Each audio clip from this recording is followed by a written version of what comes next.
Assalamualaikum warahmatullahi wabarakatuh. Waalaikumsalam warahmatullahi wabarakatuh. Bismillahirrahmanirrahim. Alhamdulillahi rabbil alamin. Wa bihi nasta'inu ala umurid dunya waddin. والصلاة والسلام على أشرف الأنبياء والمرسلين إمام المتقين سيد الغر المحجلين وعلى آله وأصحابه المجاهدين الطاهرين أما بعد. Saudara-saudara kaum muslimin rahimakumullah, pada pertemuan kali ini kita akan membicarakan satu hadis yang diriwayatkan oleh Imam Bukhari dan Muslim, di mana Nabi kita Muhammad sallallahu alaihi wasallam bersabda, "Ijtanibus sab'al mubiqat." Jauhilah olehmu 7 macam perkara yang merusak akidah dan keimanan, merusak amal perbuatan yang sudah kita kerjakan, merusak sendi-sendi kehidupan sosial, pendek kata, merusak segala hal di dalam kehidupan kita.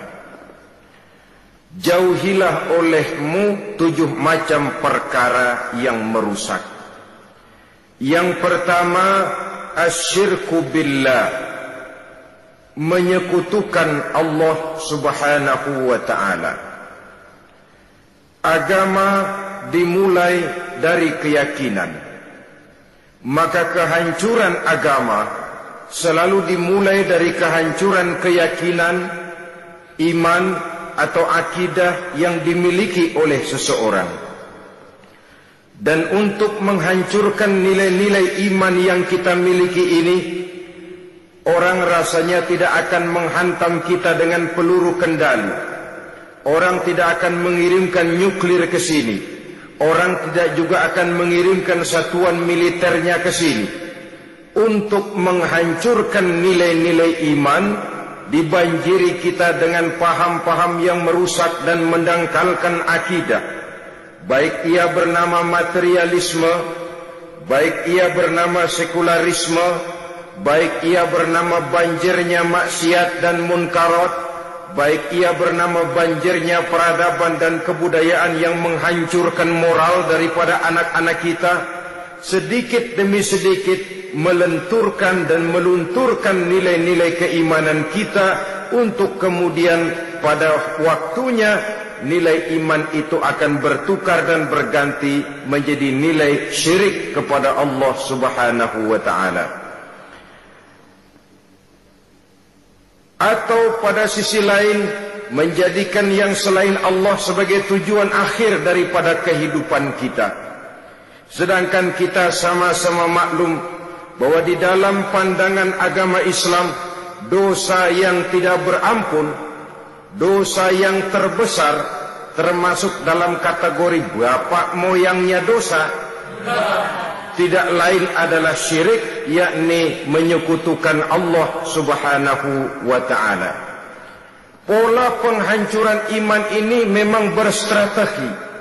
Ditawarkan kita kepada paham materialisme, paham kebendaan, di mana otak menempati urutan sebagai ranking pertama, Tuhan jatuh pada urutan kedua. Lalu menyusul kepada paham sekularisme, Allah dipisahkan dari seluruh kegiatan hidup ini, untuk pada gilirannya menjadikan yang selain Allah sebagai tujuan akhir daripada seluruh kegiatan hidup kita. Oleh karenanya, kewajiban menjaga nilai-nilai iman ini merupakan kewajiban yang mulia tetapi berat. Tidak hanya untuk kita, tetapi juga bagaimana mewariskannya kepada anak-anak kita, generasi yang akan datang. Orang-orang tua bijaksana yang diceritakan di dalam Al-Quran Kalau sudah berpikir tentang anak-anaknya, pertanyaan yang paling mereka risaukan ialah, ma ta'buduna min ba'di? Anakku, kalau pada satu saat aku, ayahmu sudah tidak ada lagi di dunia ini, meninggalkan kamu semua, ma ta'buduna min ba'di? Apa yang akan kamu sembah, nak? Jikalau sekarang ayahmu masih mau ke masjid, masih mau melakukan rukuk dan sujud, masih beribadah menyembah Allah Subhanahu wa ta'ala, kalau orang tuamu sudah tidak ada, ma ta'buduna min ba'di? Masihkah engkau mau datang ke masjid? Masihkah engkau mau rukuk dan sujud? Masihkah engkau mau menyembah Allah Subhanahu wa ta'ala? Pertanyaan ini yang dipikirkan oleh Nabi Yakub kepada putra-putranya. Pertanyaan ini yang diteruskan oleh Nabi Ibrahim kepada anak-anaknya. Pertanyaan ini yang diwariskan oleh generasi ulama'us salafus saleh kepada para generasi berikutnya. Bagaimana kita generasi sekarang? Kita orang-orang tua sekarang bukan berfikir ma ta'buduna min ba'di, malah yang kita fikirkan ma ta'kuluna min ba'di. Kalau bapak tidak ada nanti kamu makan apa, nak? Perkara kamu nyembah apa, urusan nomor 18. Yang penting kamu nanti hidup bisa makan, nak. Maka kita sibuk mewariskan harta kepada anak-anak kita. Kita sibuk mewariskan kebun dan tanah kepada anak-anak kita. Kita sibuk mewariskan pabrik kepada anak-anak kita, sementara kita lupa mewariskan intan yang paling mahal, mewariskan mutiara yang paling berharga, yaitu nilai iman kepada Allah Subhanahu wa ta'ala. Alangkah baiknya apabila warisan harta, warisan tanah dan kebun, warisan rumah dan pabrik didasari lebih dahulu dengan mewariskan nilai iman kepada Allah Subhanahu wa ta'ala. Sebagai orang-orang tua, kita boleh bersedih kalau anak kita tidak mengerti komputer. Kita boleh bersedih kalau anak kita tidak mengerti matematika. Kita boleh bersedih kalau anak kita tidak mengerti bahasa Inggris. Tapi sewajarnya lebih bersedihlah kita orang tua jikalau mempunyai anak yang tidak kenal Allah sebagai Tuhannya, yang kemudian tidak mau rukuk dan sujud kepada Allah Tuhannya. Itulah kemalangan yang paling malang bila kita meninggalkan generasi yang tidak bertauhid kepada Allah Subhanahu wa ta'ala. Betapapun anak kita tidak ngerti komputer, saudara, paling-paling kerugiannya cuma kerugian dunia. Masuk dia ke alam barzakh, munkar nakir tidak akan sempat tanya kau belajar komputer apa tidak. Kumpul dia di padang mahsyar, malaikat juga tidak akan tanya matematikamu nilainya berapa. Yang ditanya, kau kenal Allah, kau rukuk dan sujud kepadanya, kau pernah datang ke masjid. Oleh karena itu sekali lagi, menjaga nilai iman tidak hanya untuk kita, tetapi juga mewariskannya kepada anak-anak kita, generasi yang akan datang. Sungguh kemalangan yang paling besar apabila kita meninggalkan anak-anak kita, mereka kita tinggalkan lemah ekonominya, itu tidak baik. Mereka kita tinggalkan lemah otaknya, itu pun akan membuat mereka tertinggal oleh yang lain. Tapi yang paling celaka, jikalau kita tinggalkan mereka dalam kondisi lemah imannya, rapuh akidahnya, tidak baik dan tidak betul keyakinan hidupnya. Oleh karena itu, Nabi berpesan, jauhilah 7 perkara yang merusak. Yang pertama, syirik kepada Allah Subhanahu wa ta'ala. Menyekutukan Allah baik dalam ucapan, dalam keyakinan, ataupun dalam perbuatan. Ini perkara pertama yang termasuk 7 perusak besar di dalam kehidupan. Kalau sudah jatuh kita ke lembah syirik, bagaimanapun banyak kebaikan yang kita kerjakan, berjiwa sosial, bertangan pemurah, gemar menolong orang lain, kalau memang dasarnya syirik, maka seluruh kebaikan kita akan hancur, tidak akan ada nilainya dalam pandangan Allah Subhanahu wa taala. Dalam pandangan manusia, mungkin kita dicatat sebagai orang sosial, gemar menolong orang lain, tidak berpangku tangan melihat orang yang mendapat kesulitan, tapi oleh karena dasarnya syirik, dasarnya tidak mentauhidkan Allah, maka seluruh nilai kebaikan yang kita kerjakan tidak akan ada nilainya dalam pandangan Allah Subhanahu wa taala. Maka jagalah iman kita jangan sampai dihinggapi penyakit syirik yang bagaimana kecilnya sekalipun. Sekali lagi, baik syirik dalam bentuk ucapan, syirik dalam bentuk keyakinan, sampai kepada syirik dalam bentuk perbuatan, kita berhindar kepada sifat-sifat yang sedemikian itu. Karena apa? Dalam satu ayat Quran Allah Subhanahu wa taala menjelaskan, innallaha la yaghfiru an yushraka bih wa yaghfiru ma duna dzalika liman yasha. Allah tidak akan memberi ampun kepada orang-orang yang menyekutukannya, tapi Allah masih mau memberikan ampun kepada dosa-dosa yang selain itu bagi orang-orang yang dikehendakinya. Dosa selain syirik, apabila kita bertaubat, Allah masih mau mengampuni. Tapi kalau sudah jatuh ke tempat syirik, itu sudah dosa yang tidak berampun. Taubatnya tidak lain melepas syirik, kembali kepada tauhid, berkeyakinan bahwa hanya ada Allah Subhanahu wa ta'ala, Tuhan satu-satunya yang lam yalid wa lam yulad wa lam yakul lahu kufuwan ahad. Tidak beranak, tidak pula diperanakkan, dan tidak satupun yang dapat menyerupai Tuhan Allah Subhanahu wa ta'ala. Saudara-saudara kaum muslimin rahimakumullah, bahwa kita di zaman sekarang memang tidak menyembah berhala, ya. Bahwa kita tidak berterang-terangan mengatakan Tuhan lebih dari satu, memang. Bahwa kita tidak berkeyakinan Tuhan itu punya anak atau diperanakkan, tentu. Tapi dalam perbuatan dan i'tiqad, kita kadang-kadang jatuh tanpa kita sadari ke tempat yang bernama syirik ini. Oleh karenanya, di zaman di mana teknologi makin canggih, di mana kemajuan pembangunan makin menjangkau berbagai aspek kehidupan, diperlukan keseimbangan antara kemajuan fisik material dengan kemajuan mental spiritual.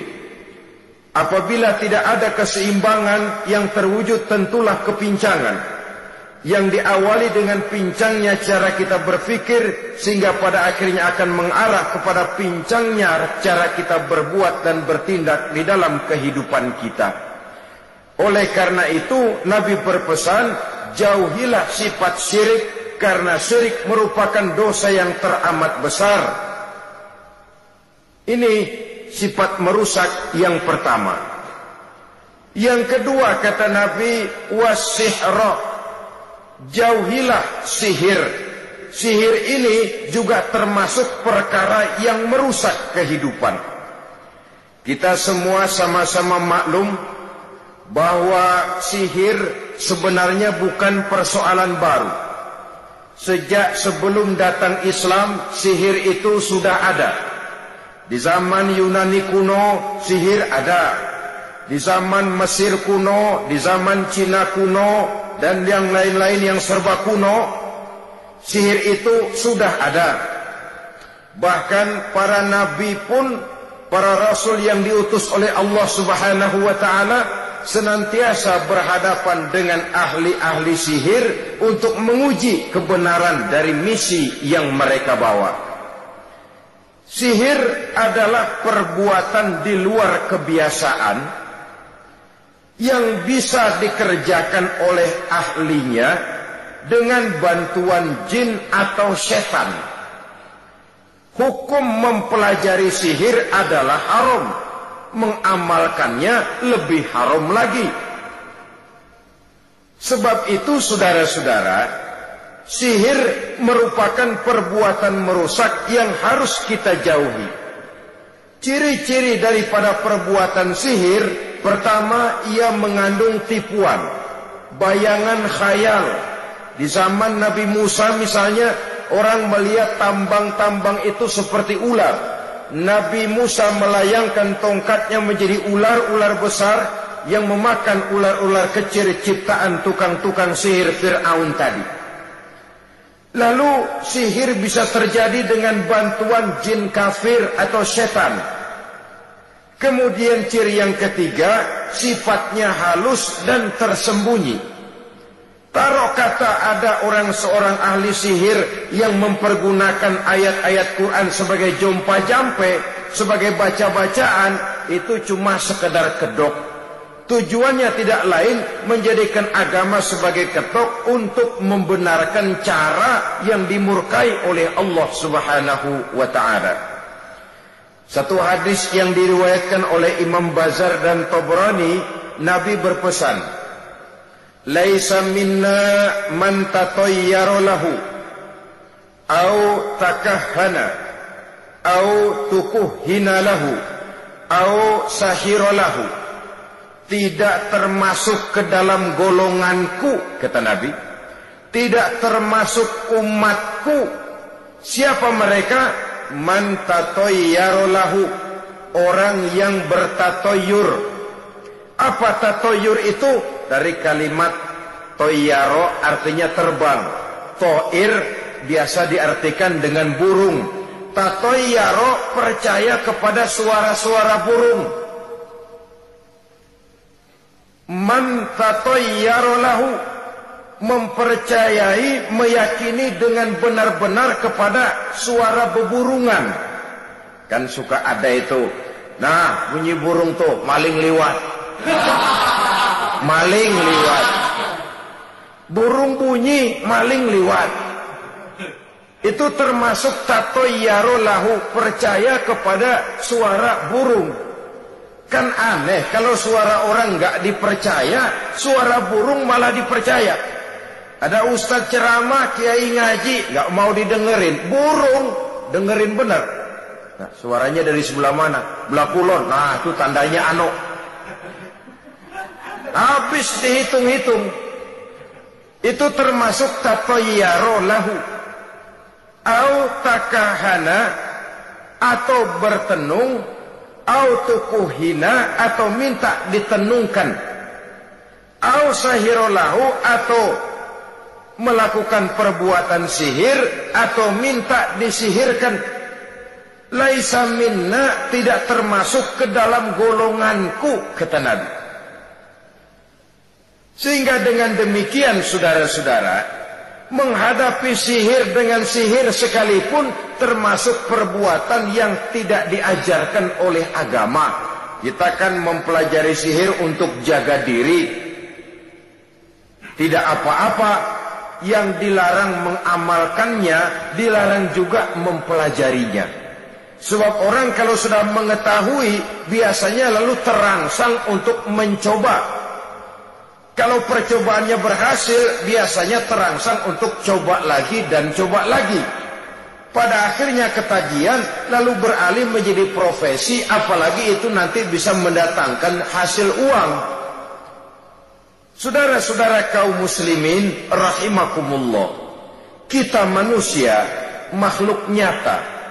Kita hidup di alam nyata, terikat oleh sunnatullah, causality.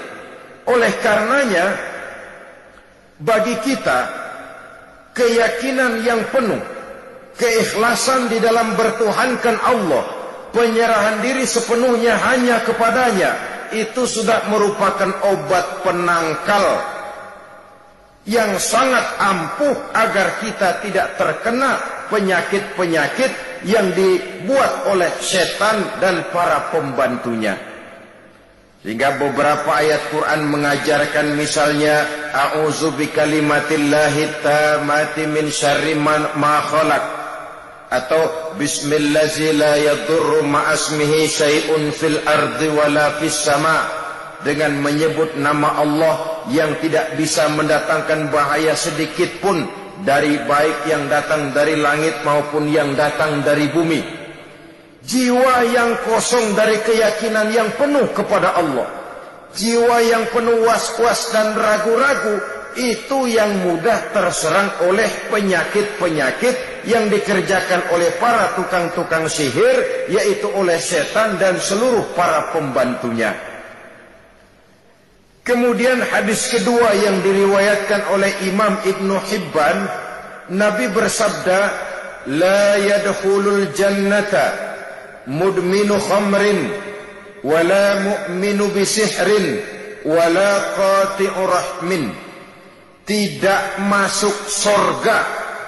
Ini Nabi yang bilang, tidak masuk surga. Siapa itu? Pertama, mudminu khamrin, orang yang berkekalan dalam mabuk. Selalu mudminun itu sudah menjadi perbuatan rutinnya. Tidak kapok-kapoknya, teler seumur hidup. Mudminu khamrin, tidak masuk surga orang yang selalu bermabuk-mabukan. Yang kedua, wala mu'minu bisihrin, orang mukmin tapi main sihir. Ini juga oleh Nabi diperingatkan, tidak akan masuk surga orang mukmin tapi suka main sihir.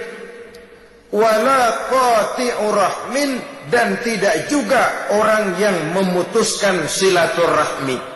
3 macam manusia yang diperingatkan Nabi tidak akan masuk surga: orang yang selalu mabuk, orang mukmin yang main sihir, dan orang yang memutuskan silaturahmi. Saudara-saudara kaum muslimin rahimakumullah. Lalu orang berkata, kenapa dilarang kita bersihir, padahal Rasul sendiri kan punya mukjizat? Nah, kita memang harus membedakan antara mukjizat dengan sihir. Dalam kehidupan agama, kita kenal ada yang namanya mukjizat, ada yang namanya karomah atau keramat biasa diucapkan, ada yang namanya maunah, ada yang namanya irhas, ada juga yang namanya sihir. Kesemuanya ini berbeda, saudara-saudara. Yang dinamakan mukjizat itu khusus untuk para rasul saja. Satu kejadian luar biasa yang terjadi dilakukan oleh Rasul atas izin dari Allah Subhanahu wa ta'ala. Perbedaannya dengan sihir jelas. Sihir dari setan, mukjizat dari Allah. Sihir bisa dipelajari, mukjizat tidak. Sihir umumnya untuk maksud-maksud yang tidak baik, sedangkan mukjizat untuk memperkuat kebenaran yang disampaikan oleh para rasul dan ditentang oleh umatnya. Bahkan kafir Quraisy dahulu menganggap orang-orang ahli sihir itu berada dalam satu posisi yang hina, sehingga mereka mengatakan dan menuduh Nabi Muhammad sebagai tukang sihir. Tuduhan sebagai tukang sihir adalah tuduhan yang sangat aib dan hina. Di tengah masyarakat kufar jahiliyah, kedudukan tukang sihir dipandang sebagai kedudukan yang hina, sehingga mereka mengejek Nabi dengan sebutan tukang sihir. Jadi mukjizat hanya untuk Rasul saja. Kemudian karomah.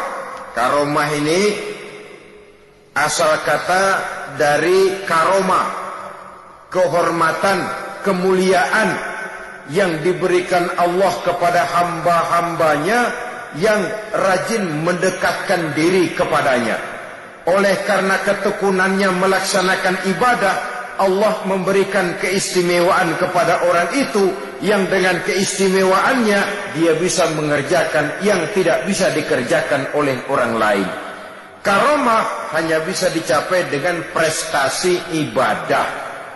Kalau sihir, mau ibadah apa enggak, asal dia belajar, bersatu dan berteman dengan setan, memenuhi persyaratan-persyaratan setan, biasanya lalu bisa. Sedangkan karomah tidak mungkin terwujud tanpa orang mendekatkan diri sedekat-dekatnya kepada Allah Subhanahu wa ta'ala. Maka kita lihat biasanya orang-orang yang punya ilmu sihir, mukanya rata-rata nggak enak dilihat.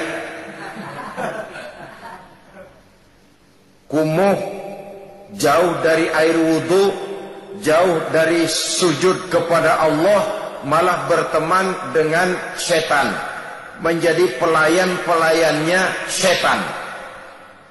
Saudara-saudara, adapun maunah, keistimewaan yang diberikan Allah kepada hamba-hambanya yang belum sampai kepada tingkat wali, tapi orang itu lebih banyak kebaikannya daripada kesalahannya. Umpamanya, saudara jalan bertiga di pinggir jalan, saudara ada pada posisi di tengah, lalu bertiga ini ketabrak mobil. Menurut perhitungan saudara mati lebih dahulu, tapi terjadi hal yang aneh, dua teman saudara mati, saudara malah cuma luka dan lecet sedikit saja. Apa itu? Kalau kita lebih banyak kebaikannya daripada kesalahannya, itu yang dinamakan ma'unah, pertolongan yang diberikan Allah kepada hamba-hambanya yang lebih banyak kebaikannya daripada kesalahannya. Sedangkan yang dinamakan irhas, kejadian luar biasa pada diri seseorang pada waktu dia masih kecil, yang menunjukkan tanda-tanda keistimewaannya. Itu umumnya pada para nabi pada usia kecilnya sudah ada irhas, tanda-tanda istimewa. Jelas baik mukjizat, karomah, maunah maupun irhas berbeda dengan sihir. Sihir ini jelas saja merupakan bantuan dan persekutuan antara manusia dengan setan. Padahal setan, kata Allah dalam Al-Quran, innahu lakum aduwwum mubin, sesungguhnya setan bagi kamu adalah musuh yang sangat jelas. Saudara-saudara kaum muslimin rahimakumullah, di zaman sekarang, dalam menghadapi beban kehidupan yang makin pelik, menghadapi stres yang tidak kunjung selesai, menghadapi persoalan-persoalan yang teramat berat, orang sering mencari jalan keluar kepada hal-hal yang menurut pendapatnya bisa meringankan beban moralnya itu. Pergilah dia mencari sesuatu yang dapat meringankan bebannya. Dan tidak jarang yang jatuh ke pangkuan tukang-tukang tenung, ke pangkuan tukang-tukang sihir, yang mereka itu oleh Quran dijelaskan kazabal munajjimun walau sodaku. Tukang-tukang tenung, tukang-tukang sihir, mereka itu bohong walaupun benar. Maksudnya bohong walaupun benar, artinya kalau yang mereka kerjakan benar, itu sih kebenaran. Benar dengan kebenaran itu lain. Kebenaran, kebetulan bisa, tapi tidak untuk selalu. Apalagi kalau itu sudah membahayakan kehidupan orang lain. Jadi oleh karena itu Nabi berpesan, jauhilah daripada sihir. Kalau sudah jauhilah dari sihir, artinya ya jauhilah daripada mempelajarinya, jauhilah daripada bergaul dengan orang-orang yang ahli di bidang itu, karena dari pergaulan segalanya bisa menular. Baiklah saudara, ini yang kedua. Yang ketiga pesan Nabi, wa qatlan nafsil lati harramallahu illa bil haqq, membunuh orang lain dengan cara yang tidak benar, membunuh orang yang diharamkan oleh Allah Subhanahu wa ta'ala untuk melakukannya kecuali dengan alasan yang benar. Kita tahu Islam adalah agama damai, sesuai dengan namanya. Ia tidak dikembangkan dengan pedang dan kekerasan. Ia dikembangkan dengan keteladanan dan tuntunan moral. Oleh karena Islam bukan agama kekerasan, Islam pun tidak mementingkan dan mengajarkan kekerasan kecuali dengan alasan yang benar dan bisa dipertanggungjawabkan. Membunuh dengan sengaja, menghilangkan nyawa orang lain tanpa alasan yang bisa dibenarkan adalah merupakan dosa besar dan satu di antara 7 perkara yang bisa mendatangkan kerusakan dalam kehidupan dan yang hendaknya harus kita jauhi. Saudara-saudara kaum muslimin rahimakumullah, beberapa waktu yang lalu di sebuah kota kecil yang indah bernama New Auckland. Saudara tahu New Auckland? Itu dari Gunung Kidul masih ngidul lagi. Pernah diadakan satu seminar yang membicarakan bagaimana menyelamatkan masyarakat manusia dari bahaya Perang Dunia Ketiga. Diperkirakan kalau terjadi Perang Dunia Ketiga, manusia tidak akan tersisa. Sebab apa?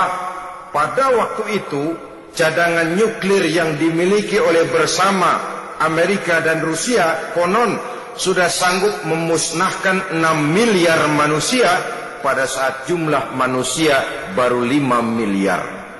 Jadi kelebihan nuklir dunia ini. Kalau terjadi Perang Dunia Ketiga, sulit manusia untuk tersisa. Maka dibahaslah di dalam seminar itu, wah, supaya tidak terjadi Perang Dunia Ketiga, maka perlombaan membuat senjata-senjata canggih, alat-alat pembunuh modern harus segera dibatasi. Dibahas, tidak mungkin kita membatasi perlombaan membuat senjata. Kenapa? Makin maju ilmu dan teknologi, makin canggih senjata yang ditemukan. Atom sudah meningkat menjadi nuklir, nuklir sudah meningkat menjadi neutron. Dan kita tahu bom yang bernama neutron ini bom yang cukup membunuh tanpa perlu merusak. Artinya kalau dia diledakkan di kota kita ini, bangunan utuh, jembatan tidak ambruk, rumah-rumah tetap berdiri, tapi semua yang bernama hidup mati. Itu katanya lebih sopan dari bom atom. Sebab kalau si atom ini sudah membunuh, merusak pula. Neutron cukup membunuh saja tanpa perlu merusak. Jadi majunya senjata-senjata teknologi sebagai akibat yang logis dari kemajuan ilmu pengetahuan ini tidak bisa kita batasi. Dan memang sebenarnya yang bahaya bukan senjatanya, tapi manusia yang mengendalikan senjata itu.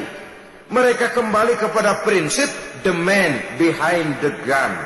Bukan senjatanya yang bahaya, tapi manusia yang mengendalikan senjata itu yang bahaya.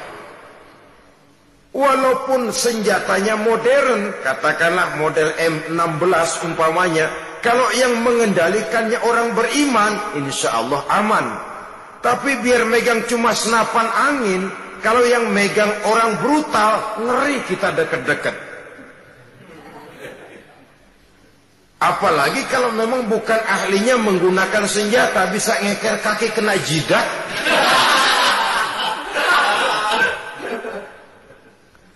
Mereka kembali kepada prinsip lama yang tetap baru, bukan senjatanya yang harus dibatasi, manusia yang mengendalikan senjata itu yang perlu dibicarakan. Nah, kalau begitu, agar manusia tidak mempergunakan senjata sewenang-wenang, apa yang harus kita lakukan? Ya, manusianya harus bermoral. Ya, tapi moral yang mana? Di dunia ini banyak ajaran tentang moral. Itu pun mudah saja. Di sini kan kita undang saja ahli dari berbagai agama untuk membicarakan konsep perdamaian menurut agamanya masing-masing. Baik, setuju itu, setuju. Maka tampillah para ahli agama, mereka kembali kepada prinsip moral daripada konsep yang terkandung di dalam ajaran agama untuk menegakkan perdamaian. Mula-mula naiklah ahli dari agama Hindu, dibacakan konsep perdamaian menurut ajaran agama Hindu, bahwa untuk damai manusia harus meninggalkan nafsu keduniaannya, menempuh samsara dan sebagainya untuk mencapai nirwana, menjauhi kemegahan dan kemewahan dunia. Ini lalu dibahas, rasanya juga tidak mungkin ini. Kemudian dari agama Nasrani, bahwa untuk damai manusia harus menciptakan sifat kasih sayang. Kalau ditampar pipi kiri, berikan pipi yang kanan.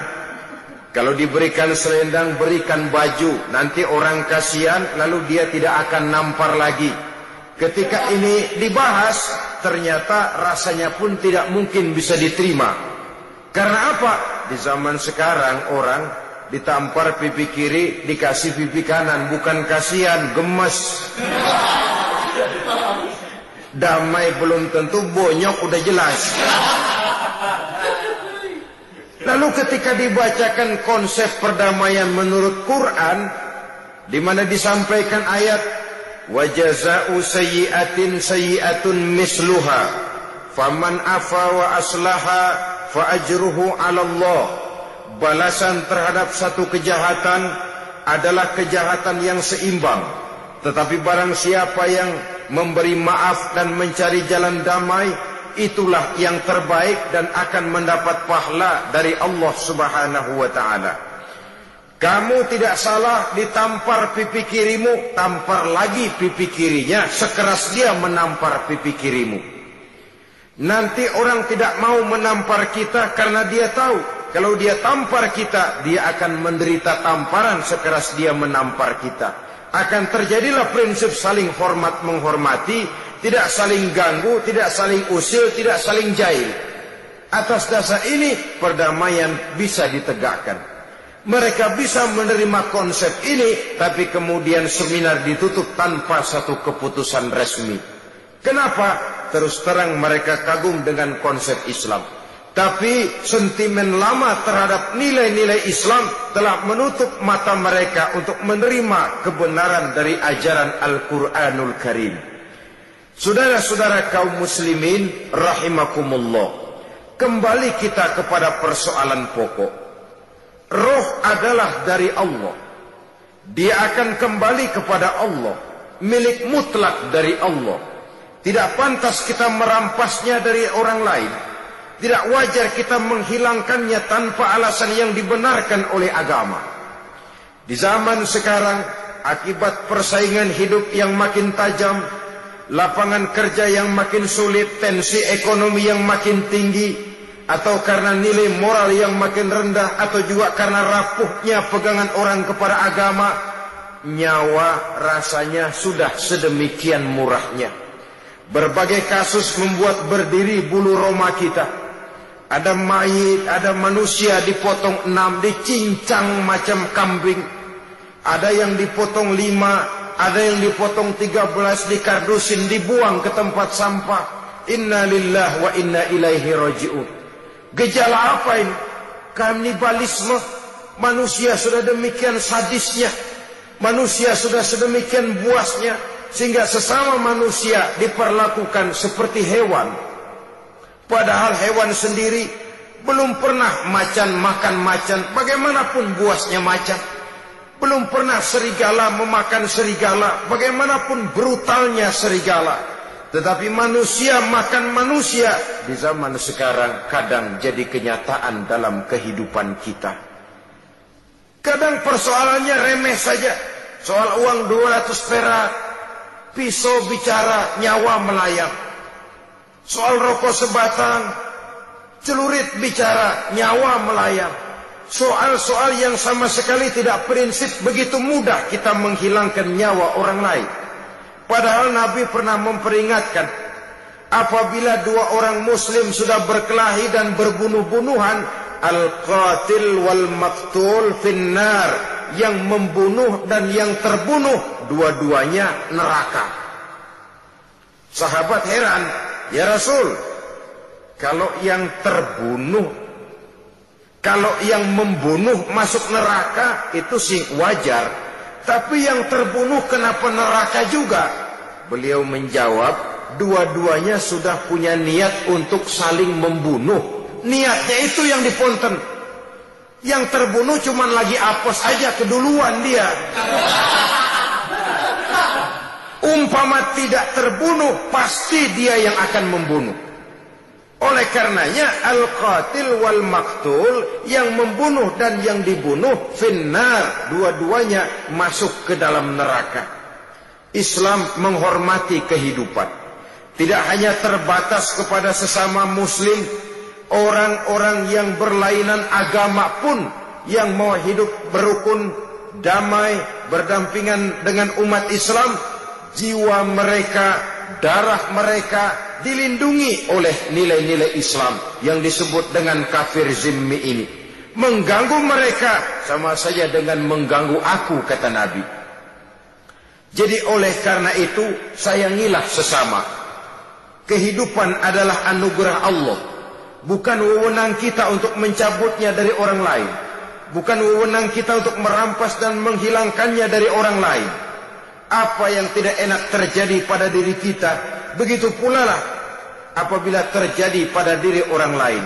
Sehingga Nabi mengatakan, la yu'minu ahadukum hatta yuhibba li akhihi ma yuhibbu li nafsihi. Belum dikatakan beriman seseorang kamu apabila dia belum mencintai saudaranya seperti ia mencintai dirinya sendiri. Apa yang enak dirasakan oleh orang lain, enak juga dirasakan oleh dia. Mengukur orang lain dengan diri sendiri. Kalau orang lain tanpa salah saya fitnah, kalau saya tanpa salah difitnah orang, enak apa enggak? Enggak, orang lain juga begitu. Kalau orang lain tanpa salah saya tempeleng kepalanya, enak apa tidak? Tidak. Orang lain juga begitu. Yang tidak enak terjadi pada diri kita, tentu tidak enak juga kalau terjadi pada orang lain. Mengukur orang lain dengan diri sendiri, sehingga tidak timbul sifat egois, tidak menari di atas bangkai orang lain, tidak mendirikan kebahagiaan di atas untayan air mata orang lain. Sehingga dengan demikian saudara-saudara, dia bisa menghormati kehidupan, menghormati orang lain sebagaimana dia ingin dihormati.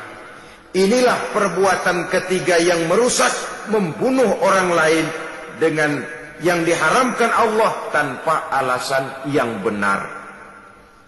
Yang ketiga. Kemudian yang keempat, perbuatan merusak wa aklar riba, makan riba. Hidup adalah tolong menolong. Bahasa kerennya take and give katanya. Saling memberi dan saling menerima. Nabi mengajarkan, man kuraba kurbatan min kurabid dunya karaballahu lahu kurbatan min kurabi yaumal qiyamah. Wallahu fi aunil abdi madamal abdu fi auni akhihi. Siapa yang meringankan beban dari beban-beban yang diderita seseorang di dalam kehidupan dunia, Allah akan meringankan bebannya daripada beban-beban yang harus dipikulnya di hari kiamat nanti. Wallahu fi aunil abdi madamal abdu fi auni akhihi. Allah senantiasa akan menolong seorang hamba selama hamba itu masih mau menolong saudaranya. Allah selalu akan menolong seorang hamba selama hamba itu masih mau menolong saudaranya. Apabila kita sudah berpangku tangan terhadap kesulitan orang lain, biasanya pun pada saat kita mendapat kesulitan, kita akan sulit juga memperoleh pertolongan. Nah, riba alias renten, kedoknya adalah menolong orang. Tapi sama juga bulu buntutnya dilepas, palanya dicekek. Menolong orang pada akhirnya menjadi beban bagi seseorang. Dan memang mencari orang-orang yang berada dalam posisi kesulitan. Biasanya di daerah-daerah di mana musim paceklik, jadi lapangan kerja sulit, sedangkan urusan perut tidak bisa ditunda. Akhirnya orang terjebak ke dalam rentenir, ke dalam riba, ke dalam renten. Bunga berbunga, sehingga satu saat jumlah bunganya bisa lebih besar dari jumlah pinjaman pokoknya. Kemudian kalau juga ternyata tidak bisa dibayar, rumah jadi taruhan. Memang rumah satu-satunya, begitu rumah ditarik mulain camping. Bukankah pada akhirnya akan mewariskan kesengsaraan? Oleh karena itu, kepada kita berusahalah jangan berhubungan dengan rentenir, jangan makan renten dan riba. Kepada mereka yang melaksanakan riba, walaupun mendatangkan keuntungan materi, tapi percayalah harta yang didapat dengan jalan riba tidak akan membawa keberkahan. Manakala tidak membawa keberkahan, dia tidak akan mendatangkan ketenangan di dalam kehidupan kita. Oleh karenanya, memakan harta riba termasuk perbuatan yang merusak sendi-sendi kehidupan sosial, merusak kehidupan orang lain, merusak kehidupan masyarakat, tetangga, pergaulan, dan sebagainya. Yang kelima, wa akla malil yatim, memakan harta anak yatim dengan cara yang zolim. Nih, memang lezat. Anak yatim itu nggak tahu urusan apa-apa. Kita diamanahkan untuk mengurusinya. Kadang-kadang dibentuklah panitia penyantunan yatim piatu. Yatimnya mah tetap kelaparan, panitianya yang pada gendut.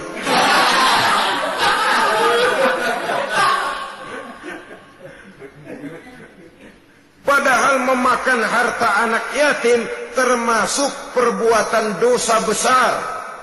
Dan menjantuni yatim merupakan perbuatan mulia. Nabi mengatakan, ana wa kafilul yatim kahataini yaumal qiyamah. Aku dan orang-orang yang menyantuni anak yatim seperti dua jari ini pada hari kiamat nanti. Dekat sekali. Jikalau ingin di hari akhir nanti dekat dengan Rasul, bersahabatlah dengan anak-anak yatim. Jadilah pengurus anak-anak yatim. Bangunlah panti-panti asuhan yatim. Pada saat bapak ibunya meninggal, kitalah yang menjadi orang tuanya. Bahkan sedemikian besar perhatian Islam terhadap anak-anak yatim ini, sehingga Quran memberikan peringatan, ara'aital ladzi yukadzibu bid-din fadzalika allazi yad'ul yatim wa la yahuddu ala ta'amil miskin. Tahukah kamu siapa orang yang mendustakan agama, beragama tapi dianggap dusta, salatnya dusta, puasanya dusta karena agamanya sudah berdusta. Siapa mereka? Fadzalika allazi yad'ul yatim, orang yang menyia-nyiakan anak yatim. Wala yahuddu ala ta'amil miskin, dan tidak pernah memberi makan kepada orang-orang yang menderita kemiskinan. Menyia-nyiakan, meninggalkan anak yatim termasuk perbuatan yang divonis kita sebagai orang yang mendustakan agama. Saudara-saudara kaum muslimin rahimakumullah, maka sangat dicela mengeksploitir anak-anak yatim, menjadikan mereka sebagai kedok untuk mencari kekayaan pribadi. Tetapi jikalau ikhlas, ganjarannya sangat besar, nilai pahalanya sangat besar. Menyantuni yatim tidak hanya setahun sekali. Kalau Muharram pakai istilah lebaran yatim, dibentuklah panitia, diberilah beras, uang 45.000 rupiah, alhamdulillah. Tapi jangan lupa, si yatim tidak hidup cuma satu hari. Dia tidak hidup cuma di bulan Muharram saja. Dia hidup 12 bulan dalam setahun. Sebagaimana anak-anak yang lain, dia juga berhak punya masa depan. Dia juga berhak menikmati bangku sekolah. Dia berhak mengenyam arti dan makna pendidikan. Dia berhak membekali diri dengan ilmu dan pengetahuan, seperti halnya anak-anak yang lain. Maka kita yang diberikan keluasan oleh Allah, Ingatlah itu, bersahabatlah dengan anak-anak yatim, santuni mereka. Perkara setahun sekali di bulan Muharram, alhamdulillah, itu bagus bin Thayyib alias baik. Tapi tentu dan tentu sekali lagi, si yatim tidak hanya hidup di bulan Muharram. Dia hidup 12 bulan dalam setahun, 24 jam di dalam sehari. Oleh karenanya, menyia-nyiakan mereka pada saat posisi kita memang mampu akan memojokkan kita dalam satu posisi di mana kita dianggap sebagai orang yang mendustakan agama, memakan harta anak yatim dengan cara yang zolim. Bapaknya udah meninggal, kebunnya lebar, anaknya dikelecehin. Dah, kamu gak usah pusing, nanti saya yang ngurus. Akhirnya bukan ngurus, nguras. Si yatim mungkin tidak tahu bahwa dia disia-siakan, haknya diambil, miliknya dizalimi. Tapi Allah yang akan membalasnya dengan seadil-adilnya. Maka makan harta anak yatim biasanya balasannya tokcer bin paten. Gak banyak selang tempo itu, gak percaya cobain dah. Nyobain aja kan gak bayar, umpama. Memakan harta anak yatim dengan cara yang zolim, ganjarannya biasanya kontan. Kenapa? Ratapan si miskin, untayan air matanya, jeritan kepedihan hatinya, membuka pintu langit, permohonannya diijabah, getaran hatinya didengarkan oleh Allah. Maka balasannya biasanya kontan, spontan, tidak menunggu waktu terlalu lama. Itu di dunia, belum lagi di akhirat nanti. Bukankah dalam riwayat Mi'raj diceritakan Nabi melihat di neraka itu orang perutnya sebesar rumah. La haula wala quwata. Itu perut kayak rumah, bagaimana jalannya tuh?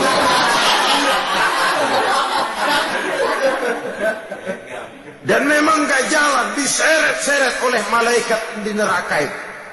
Hancur perutnya, amburadul itu perut. Berantakan isinya, dibulatkan lagi, diseret lagi, hancur lagi, dibulatkan lagi. Sampai Nabi tanya, orang itu begitu berat siksanya kenapa ya Jibril? Itu Muhammad, waktu di dunia dulu rakus banget makan harta anak yatim. Begitu vonisnya, begitu menyedihkan nasibnya di akhirat. Tapi di dunia pun ketidakberkahan itu sudah membayangi kehidupannya. Oleh karena itu, kepada saudara-saudara yang mendapat titipan anak yatim, berbahagialah. Karena semulia-mulia rumah adalah rumah yang di dalamnya ada anak yatim yang disantuni.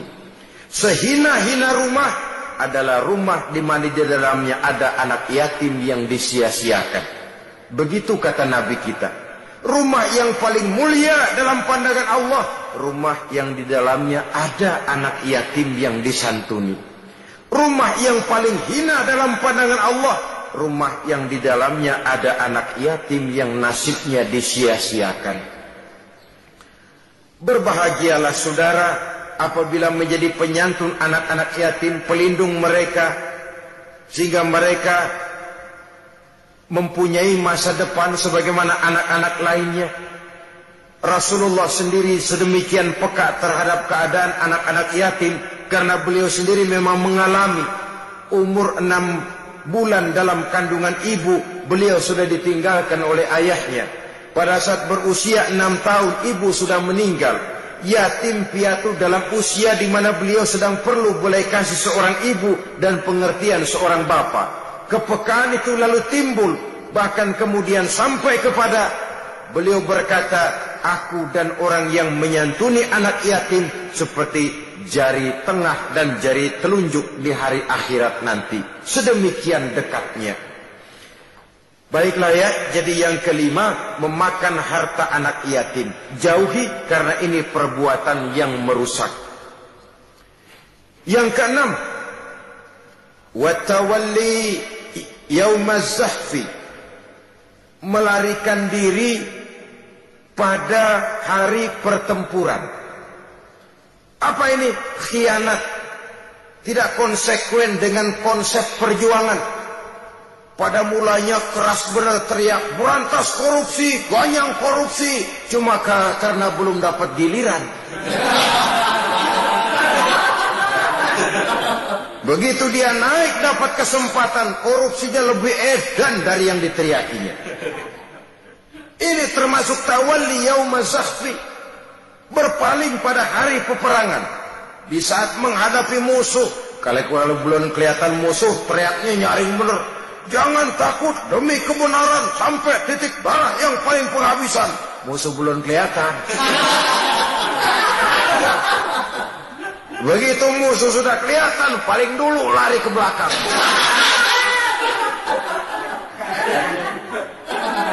Kalau diajak berjuang ada saja alasannya. Sehingga Quran memberikan peringatan kepada kita semua. Mengapa kamu ini berat? Kalau sudah diajak berjuang di jalan Allah, kakimu seperti terhunjam berakar di perut bumi. Berat untuk melangkah berjuang. Lari dari pertempuran tidak konsekuen dengan konsepsi perjuangan. Mau enaknya saja. Dalam kondisi yang sulit lalu berpangku tangan. Ini termasuk ciri munafik yang di dalam Al-Quran disindir dengan bahasa kullama adha'a lahum masyawfi wa iza azlama alaihim qamu. Waktu terang mereka jalan, giliran gelap mereka mandek. Artinya, maksudnya kalau giliran ada untungnya aja, rame-rame teriak Islam. Tapi begitu diminta berjuang, dituntut berkorban, rame-rame mundur. Waktu dilihat di Islam ada untungnya, rame-rame teriak Islam. Pak, saya Islam banget, Pak. KTP saya Islam, Pak. Pokoknya Islam banget dah. Tapi ketika diminta berjuang, dituntut sedikit berkorban, rame-rame mengundurkan diri. Tahun 65 PKI berontak. Waduh, waktu itu jadi orang Islam untung itu. Nggak dikejar-kejar, aman. Masjid rame, mobil-mobil mewah parkir di depan musola dan masjid. Kenapa? Waktu itu asal udah ke masjid aman. Islam selamat, untung. Tapi begitu keadaan aman, yang parkir di musola beda butut melulu.